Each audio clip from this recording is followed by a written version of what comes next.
Praise అలా దేవుని పరిశుద్ధ నామానికి మహిమ కలుగును గాక.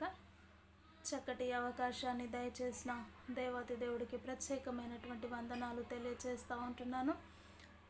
ఈ ప్రత్యేకమైనటువంటి సమయంలో దేవుడికి సమస్త మహిమ ప్రభావములు యుగ యుగములు చెల్లిస్తూ ఉంటున్నాను. అయితే ఈ సమయంలో పరిశుద్ధ గ్రంథంలో నుండి ఒక లేఖనాన్ని మనం చూసుకుందాం. పరిశుద్ధ గ్రంథంలో నుండి ఒక లేఖనాన్ని చూసుకుందాం. ఎఫెసీయులకు రాసిన పత్రిక 4వ అధ్యాయము 26వ వచనాన్ని గమనించినట్లయితే, ఎఫెసీయులకు రాసిన పత్రిక 4వ అధ్యాయము 26వ వచనాన్ని గమనించినట్లయితే, కోపపడుడి గాని పాపము చేయకుడి, సూర్యుడు అస్తమించు వరకు మీ కోపము నిలిచి ఉండకూడదు.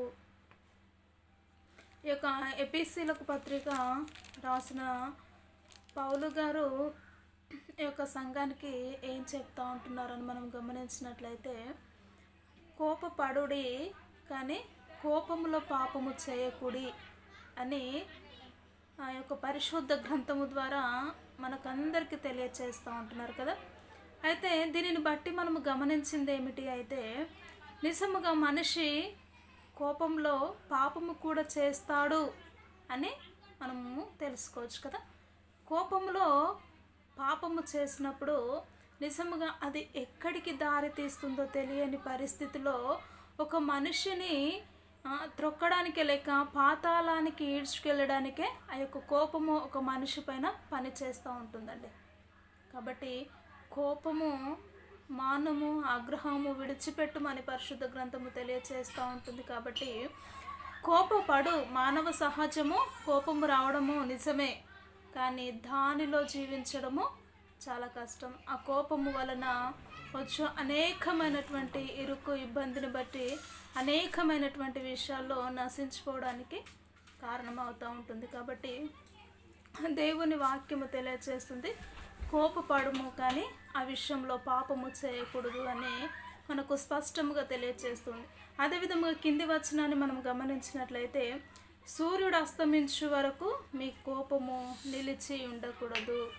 కాబట్టి నువ్వెవరితో అయితే గొడవ పడతావో లేక ఎవరినైతే కోపగించుకుంటావో సాయంత్రము వరకు వారితో సమాధాన పడాలి అని పరిశుద్ధ గ్రంథము తెలియచేస్తూ ఉంటుంది. కాబట్టి నిజముగా నేటి దినాల్లో ఎంతోమంది కోపంలోనే ఉంటూ వారి కుటుంబాలను పాడు చేసుకుంటూ ఆ కోపంలోనే ఎన్నో పాపములను చేస్తూ వారి జీవితాలను పాడు చేసుకుంటూ పతనమై చేసుకుంటున్న రోజుల్లో ఈ యొక్క లోకము లేక మనుషుల స్వభావాలు తయారవుతూ ఉంటున్నాయి. కాబట్టి ముందుగానే పౌలు భక్తుడు సంఘము ద్వారా మాట్లాడుతూ వచ్చారు. నేటి దినాల్లో నేటి అంత్య దినాల్లో కూడా ఆ విధమైనటువంటి మనుషులు ఎంతగానో ఉంటున్నారు. కాబట్టి మీరు కోపము రావడము సహజమే, కానీ దానిని బట్టి పాపము చేయకూడదు అన్న విషయాన్ని నీకు నాకు లేక అందరికీ తెలియచేస్తూ వస్తూ ఉంటున్నాడు. కాబట్టి ఎదుటి వారిపైన నీకు కోపము ఏదైతే ఉంటే సూర్యుడు అస్తమించు వరకే అది ఉండాలి. తర్వాత వారితో సమాధాన పడుతూ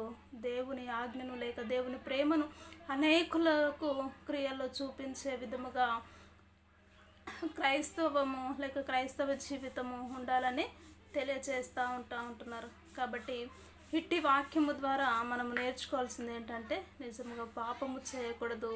కోపము రావడము మనిషికి సహజమే, కానీ దానినే అలుసుగా తీసుకొని అదే జీవితాన్ని జీవించి కోపము చేత అనేకమైనటువంటి పాపములను చేస్తూ లేక జీవితాలను పాడు చేసుకుంటూ అనేకులకు వ్యతిరేకంగా జీవించకూడదు అని స్పష్టముగా దేవుడు నీతో నాతో ఈ యొక్క వాక్యాన్ని మాట్లాడుతూ వస్తూ ఉంటున్నాడు. కాబట్టి అటు జీవిత విధానము మనలో ఉండకుండానట్లు నిత్యము దేవుని పాదాల చెంత ప్రతి దానిని జయించగలిగిన సామర్థ్యత కేవలం దేవుని పాదాల చెంతనే దొరుకుతూ ఉంటుంది. కాబట్టి అట్టి విషయమును మనము గ్రహించి దేవుని సన్నిధిలో నిత్యము మనం ప్రార్థన చేయాలి. కాబట్టి ఈ సమయంలో ప్రార్థన చేసుకుందాం.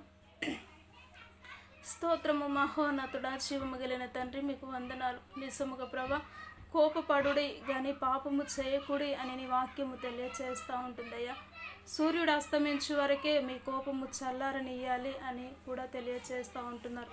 నిజముగా ప్రభా, మీకు ముందుగానే తెలుసు నిజముగా కోపము వలన మనిషి పాపము చేస్తాడు అన్న ఒక ఉద్దేశము చేతని ప్రభా మీరు ముందుగానే నా కొరకు మా కొరకు అయ్యా మీరు రాసి ఉంచిన ఈ లేఖనమును బట్టి మీకు స్తుతులు స్తోత్రములు చెల్లించుకుంటున్నాం. నిత్యము నీ సన్నిధిలో ప్రభా నిజముగా ఏ విషయంలోను ప్రభా అయా నీ సన్నిధిలో మేము అయా నీకు వ్యతిరేకంగా జీవించకుండానట్లు నిత్యమైనటువంటి నీ కృపచేతని ప్రభా అయా మేము మాదిరిని చూపిస్తూ అనేకులకు మాదిరికరముగా ఉండగల కృపనట్టి ధన్యతను మీరు దయచే తండ్రి యొక్క వాక్యము ద్వారా నాతో మాతో మీరు మాట్లాడుతూ వచ్చినారు. అందును బట్టి కృతజ్ఞతాస్తుతులు చెల్లించుకుంటూ యేసుక్రీస్తు ఉన్నతమైనటువంటి నామంలో ప్రార్థించి అడిగి వేడుకుంటున్నాము తండ్రి. Amen amen. Praise the Lord. ఈ యొక్క వీడియో నచ్చినట్లయితే లైక్ చేయండి, షేర్ చేయండి, కామెంట్ చేయండి, సబ్స్క్రైబ్ చేసుకోండి. ప్రైజ్ ది లార్డ్ అందరికీ.